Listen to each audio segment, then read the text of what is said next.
бүгін кешке ужинға не жасаймын деп ойлап отырдым да, одан кейін барып сарайдан кеше жақында сойылған жақында ненің түйенің жілігін алғанбыз ғой, соның жілігін тұздап тастағанбыз.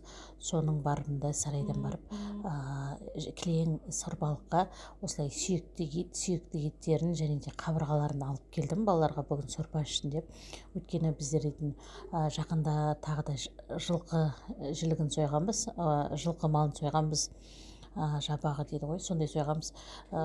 Содан кейін біздер күнде қуырдақ, одан кейін түйенің етіне манты жеп кеттік ше. Содан кейін балаларға бір мезгіл сорпа болсын, енді көптен бері сорпа ішкен жоқ, күнде салқын ғой деп, осылай сорпа жасайын деп шештім.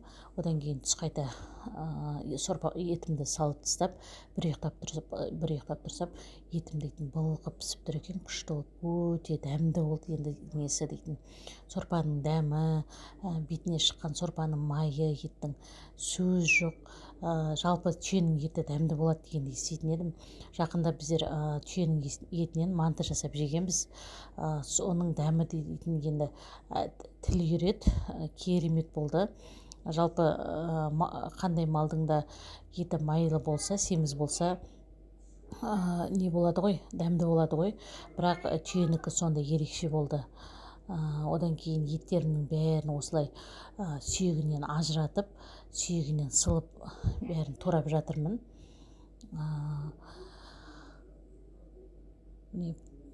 Турап болып қалдым. Міне соңғы 1-2 етімнің сүйегін қазір оларды турап салатын боламын.